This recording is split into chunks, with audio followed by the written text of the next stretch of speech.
Bonjour, rebonjour, bienvenue au Jeudi de TI, consacré à la teneur en protéines de colza d'hiver. Je vous propose qu'on commence, ça fera venir les quelques retardataires. Maintenant que tout le monde ou presque est là, merci pour votre participation à ce Jeudi de TI. Premier Jeudi de TI depuis la rentrée, on est très heureux de vous retrouver. Aujourd'hui, nous allons vous parler de protéines de colza. Comment mieux valoriser la protéine de colza et ainsi offrir plus de débouchés à cette plante. C'était justement l'objectif de deux projets qui ont été coordonnés par Sophie Protéol, en collaboration bien sûr avec Terrinovia, qui se sont baptisés INPETO 1 et INPETO 2. Cécile Legal, chargée d'études à Terrinovia, va vous en présenter les résultats. Avant de lui laisser la parole, sachez que ce webinaire sera enregistré.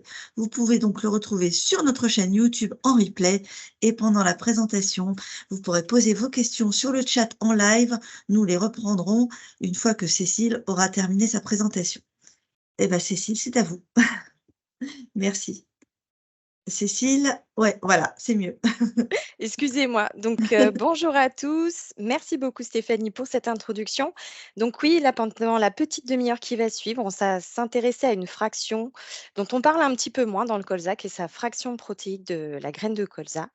Et je vais échanger avec vous, voilà, sur les résultats des 2 projets donc qui vous ont été présentés, par Stéphanie, qui visaient justement à mieux comprendre comment on pouvait agir pour augmenter la teneur en protéines du colza et on le verra, sans trop dégrader la teneur en huile. Donc si on rentre un petit peu plus, dans le vif du sujet. Ah, j'ai un problème de passage de diapo. Pardon, excusez-moi. La protéine de colza, c'est ce que je vous disais à l'instant, on n'en parlait pas tant que ça jusqu'à présent, mais malgré tout, c'est quelque chose qui est déjà valorisé aujourd'hui vers l'alimentation animale et plus spécifiquement, le plus souvent vers l'alimentation des ruminants sous la forme de tourteaux. Ce qui s'est passé ces dernières années, c'est que l'on a pu enregistrer des signaux marchés qui ont trait déjà à des grands sujets sociétaux, hein, que vous avez pu prendre connaissance par ailleurs, qui sont la transition alimentaire, c'est-à-dire que finalement, on cherche au niveau humain, en tout cas, à moins manger de protéines animales et à manger plus de protéines végétales. Et un sujet qui va toucher plus spécifiquement aussi l'alimentation de nos élevages, c'est une recherche depuis quelques années à une relocalisation de la production végétale pour nourrir donc nos différents élevages, que ce soit en ruminant, mais aussi en monogastrique. Donc ces signaux marchés, ils ont créé de nouvelles opportunités et finalement de nouveaux débouchés, notamment donc vers l'alimentation animale pour les monogastriques. Donc on va chercher aujourd'hui à valoriser le tourteau de colza, aussi vers les volailles et notamment les porcins, et aussi des nouveaux débouchés donc vers l'alimentation humaine. Donc c'est affiché là sur la gauche de votre écran un communiqué de presse qui avait été fait il y a quelques années déjà, donc en 2020, par Avril et DSM, qui annonçait justement le lancement en fait d'un complexe industriel dédié à la transformation de la protéine de colza pour des débouchés vers l'alimentation humaine. Alors, malgré tout ça, ce que l'on peut dire, c'est que ces nouveaux débouchés, pour pouvoir en tout cas les atteindre, ils nécessitent en fait que la graine de colza ait des teneurs en protéines qui soient relativement élevées. Donc, suivant les débouchés, ça oscille entre 22 et 26 de teneur en protéines. Ce qu'il faut savoir, c'est qu'aujourd'hui, niveau France, malheureusement, la teneur en protéines est beaucoup plus faible dans la graine, entre 19 et 21. Malgré tout, on trouve sur certains sites, sur certaines années, des teneurs en protéines qui sont beaucoup plus élevées, qui vont vers le 22, le 23, voire le 24. Donc on s'est dit que là, il y a un potentiel à saisir. On est bien capable de produire en fait du colza avec une teneur en protéines élevée. Cherche à comprendre comment et pourquoi finalement il y a certains lots qui présentent des teneurs élevées et pas les autres. Par ailleurs, là, je vous ai beaucoup parlé en fait de teneur en protéines, c'est-à-dire de quantité de protéines dans la graine. Se pose aujourd'hui aussi la question de la qualité protéique, et notamment pour l'alimentation humaine et l'alimentation des monogastriques. Il y a certains acides aminés essentiels, qui sont des acides aminés soufrés, qui ne sont pas synthétisés par l'organisme humain et par les organismes monogastriques en général. Donc, ils doivent être apportés par l'alimentation. Donc, ce qui veut dire que l'on cherche en fait pour demain, en plus à augmenter la quantité totale de protéines qui est présente dans la graine, à aussi augmenter la teneur en acides aminés soufrés de notre protéine de colza. Donc en fait, on va chercher dans le futur à jouer sur les deux tableaux. Et donc ça, c'est quelque chose, c'est un indicateur que l'on n'utilise pas beaucoup aujourd'hui, mais que l'on a cherché à caractériser dans le cadre de nos fameux projets INPETO 1 et INPETO 2. La dernière petite chose qu'il faut savoir en fait sur la protéine de colza, c'est que malheureusement, l'accumulation de l'huile et l'accumulation de la protéine dans la graine de colza ne se fait pas de manière synergique. Ce que vous montre le graphique là qui est affiché à gauche de votre écran, donc qui représente en fait les teneurs en protéines que vous avez en abscisse et les teneurs en huile que vous avez en ordonnée, ce sont les teneurs que l'on a pu obtenir dans la graine de colza sur les différents essais menés justement dans les essais in petto. Bah, vous pouvez voir que même si on a une grosse patatoïde, je vous l'accorde, bah, plus on a une teneur en protéines élevée dans la graine, plus on a une teneur en huile en fait qui est faible. Donc en fait, on a une accumulation antagoniste entre les deux dans notre graine de colza. Donc tout l'enjeu a été en fait pour les projets InPeto 1 et InPeto 2 qui se sont succédés dans le temps, ça a été d'améliorer la quantité mais aussi la qualité des protéines des graines de colza, sans trop pénaliser les teneurs en huile. Et donc, ces projets InPeto 1 et InPeto 2, ils ont été coordonnés par Sophie Protéol. Et Sophie Protéol a travaillé en collaboration avec Avril Terrinovia et l'Université de Caen, donc avec l'UMR EVA, pour justement voir comment on pouvait jouer sur les deux tableaux en même temps. Pour augmenter la teneur en protéines, il y a plusieurs leviers en fait qui sont travaillés aujourd'hui. Les deux principaux étant d'un côté le levier variétal et de l'autre côté la fertilisation du colza. Au niveau variétal, ce que l'on a pu faire, c'est screener en fait les variétés qui sont déjà commercialisées pour voir en fait si elles présentent des teneurs en protéines différentes. Ce qui est aussi travaillé actuellement, mais là ce sont des projets à l'état de recherche, c'est de travailler en fait à la mise au point de nouvelles variétés à haute teneur en protéines, en croisant notamment des parents de colza de printemps et des parents de colza d'hiver, parce que le colza de printemps a naturellement une teneur en protéines plus élevée. Au niveau de la fertilisation, on peut regarder en fait plusieurs choses. Donc, du part, il y a tout ce qui va avoir trait à la fertilisation azotée. Quand on va bouger la fertilisation azotée, on va jouer sur la teneur en protéines, que l'on joue sur la date d'apport, la dose d'apport, la forme de l'azote apporté ou le fractionnement de l'azote. Donc là, quand on va parler de fractionnement, je vais parler en fait de nombre d'apports et de la répartition des apports aussi entre les différentes dates d'apport. Donc, j'allais dire, c'est le levier que l'on envisage le plus naturellement, mais il y a aussi un autre levier qui a trait à la fertilisation, c'est la fertilisation soufrée. Puisqu'aujourd'hui, l'apport de soufre sur colza, il se fait en une seule fois au printemps.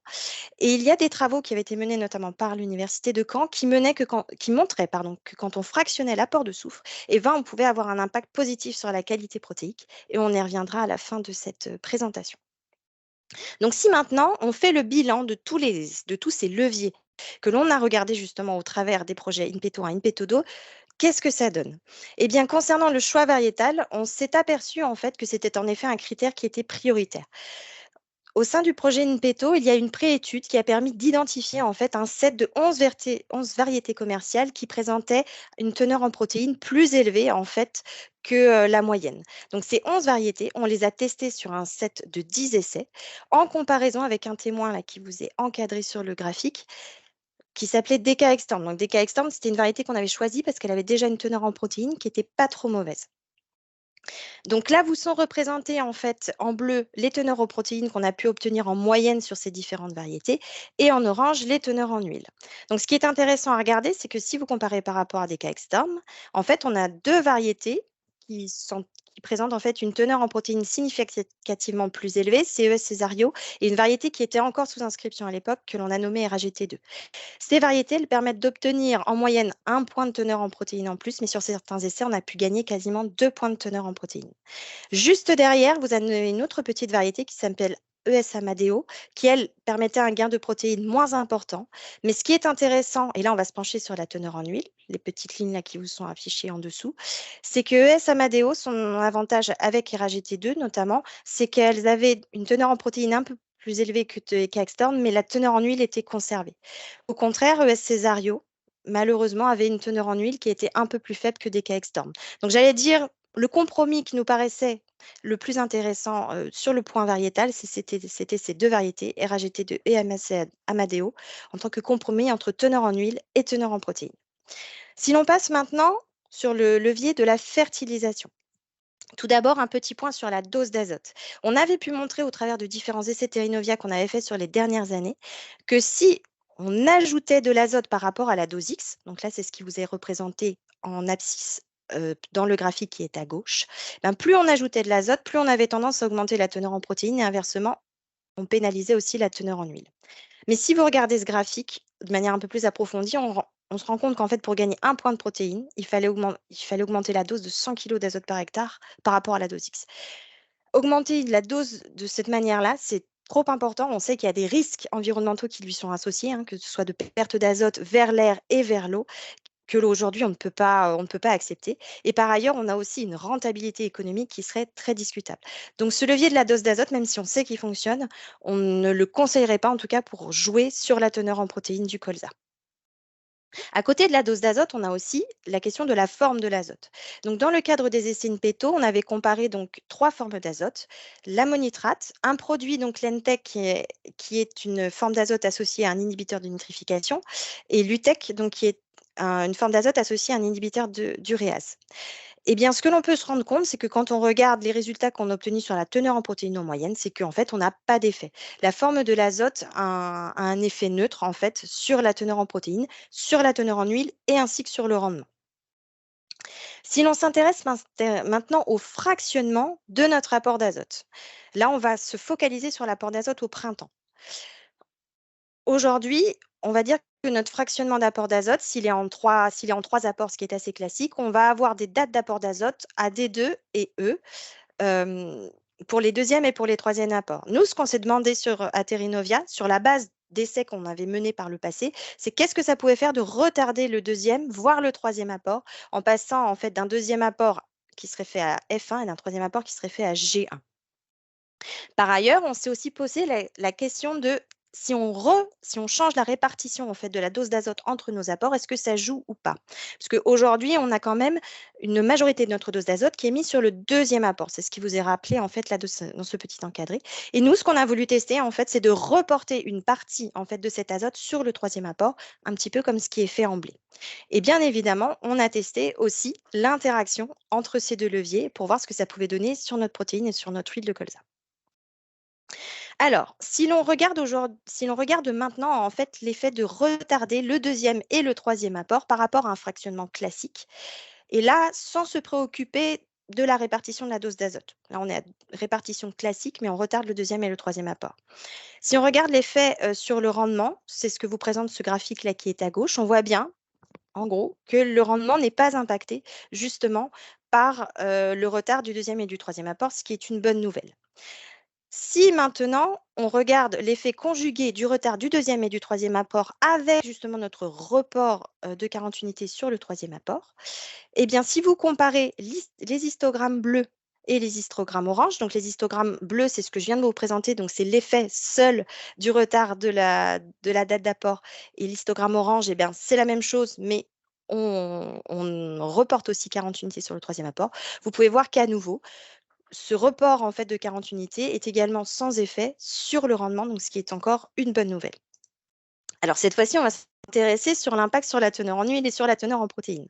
Vous avez donc sur le graphique représenté en fait les moyennes que l'on a pu obtenir entre les teneurs en huile qui vous sont représentées cette fois-ci en ordonnée et les teneurs en protéines qui vous sont représentées, teneurs en huile qui vous sont représentées en abscisse et les teneurs en protéines qui vous sont représentées en ordonnée. Ce que vous pouvez voir, c'est que quand on retarde notre troisième apport, on a tendance à augmenter la teneur en protéines, baisser la teneur en huile. Et si on retarde le deuxième et le troisième apport, on a un effet qui est beaucoup plus fort, notamment sur la teneur en protéines et en corollaire sur la teneur en huile. Le retard du troisième apport seul ne permet pas un gain significatif de teneur en protéines, il est relativement faible, alors que le retard du deuxième et du troisième apport permet un gain significatif de 1,2%. Et en corollaire, ça entraîne une baisse de la teneur en huile d'environ 0,8%, qui est une baisse malheureusement qui est significative. Si cette fois-ci, on regarde comme tout à l'heure, l'effet du retard du deuxième et du troisième apport conjugué à un report de nos 40 unités sur le troisième apport. Donc là, c'est ce que vous montre ce graphique, un petit peu à noter. C'est qu'à chaque fois en fait, qu'on va conjuguer le retard du deuxième ou du troisième apport avec un report de 40 unités, eh bien, on va gagner en teneur en protéines et en corollaire, on va baisser aussi en teneur en huile. C'est-à-dire que le gain moyen enregistré est de 1,7% et on a une perte de teneur en huile en corollaire de 1,1%.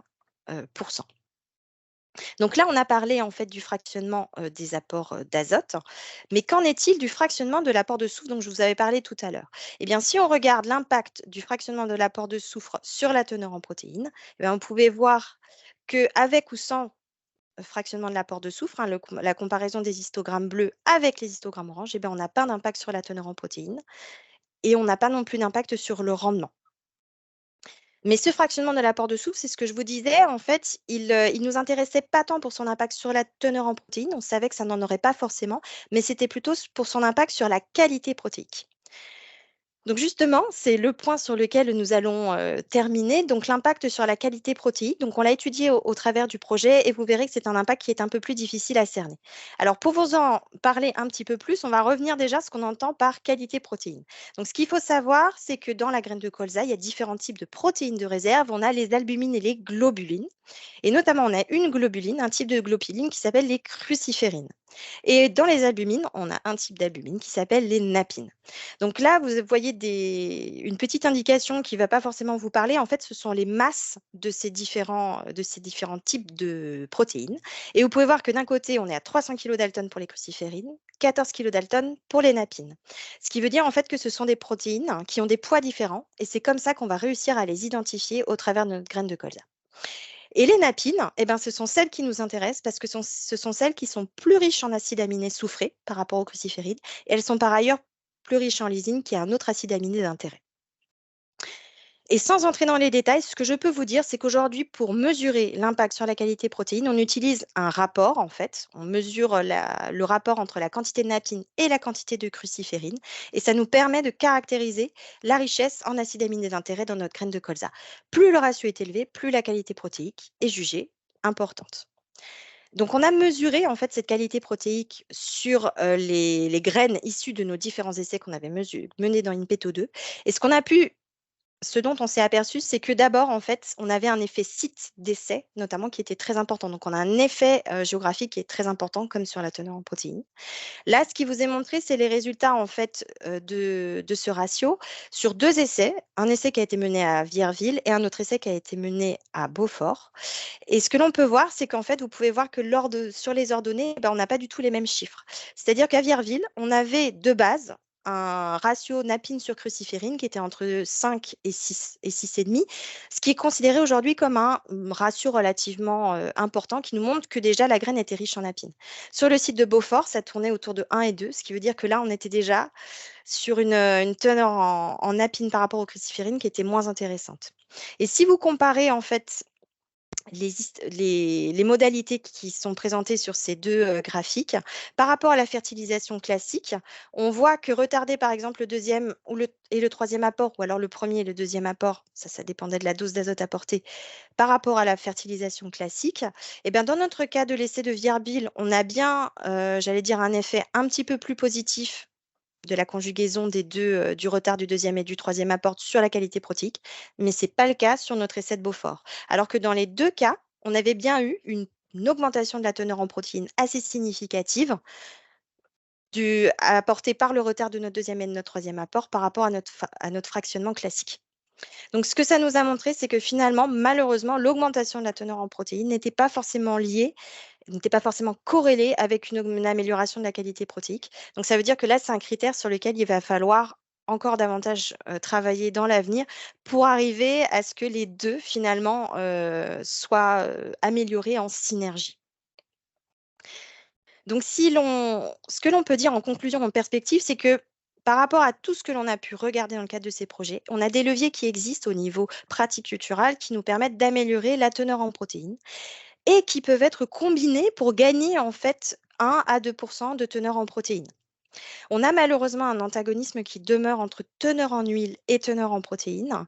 Et pour résoudre cet antagonisme, on va très probablement aller chercher en fait on va plutôt se tourner vers de nouvelles génétiques. C'est ce dont je vous parlais vraiment en tout début de cet exposé.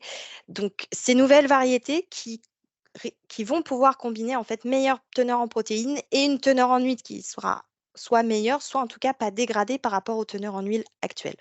Et ce que l'on peut dire quand même, j'allais dire en perspective par rapport à tout ça, c'est que pour ces nouvelles génétiques, on va pouvoir aussi, bien évidemment, réutiliser toutes les connaissances que l'on a pu obtenir dans le cadre de nos projets pour moduler l'itinéraire technique et ainsi, en fait, augmenter encore leur teneur en protéines sans trop dégrader la teneur en huile. Donc, j'allais dire, réinvestir les résultats de ces projets sur ces nouvelles génétiques. Donc, je vous remercie beaucoup de votre attention et je laisse place aux questions, s'il y en a. Merci beaucoup Cécile, pour cette présentation, très complète et très claire. Est-ce qu'il y a des questions? Oui, il y a une première question. Au niveau des triturateurs, ont-ils fixé un ratio, je pense, un pourcentage huile-protéine cible pour la transformation des graines? Alors, est-ce que il y a également un représentant, dans tout notre auditoire, de la filière qui pourra répondre aussi à des questions plus filières?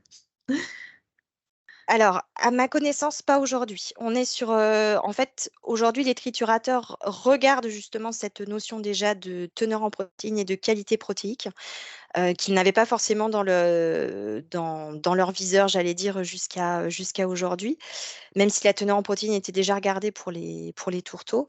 Donc, je ne pense pas que ce ratio soit déjà établi. OK. Deuxième question, avez-vous analysé le rendement protéique sur les essais? Alors je lis, hein, avec dose X augmentée pour croiser l'effet rendement et protéines, car sur la rentabilité économique, on n'a pas vu si l'effet dose X plus sur le rendement et cela permet aussi de voir l'effet dilution protéique dans le rendement. Alors ça, on l'a regardé, mais sur les essais, menés dans le cadre d'INPETO, donc là, on était à dose X et on voyait bien notamment, l'intérêt, j'allais dire, de choisir la bonne variété parmi les autres. Parce que notamment, c'est vrai que c'est des résultats que je n'ai pas présentés, mais pour ES Amadeo, notamment, elle était très bien classée niveau rendement et donc ça lui donnait en effet un avantage certain sur la partie rendement protéique.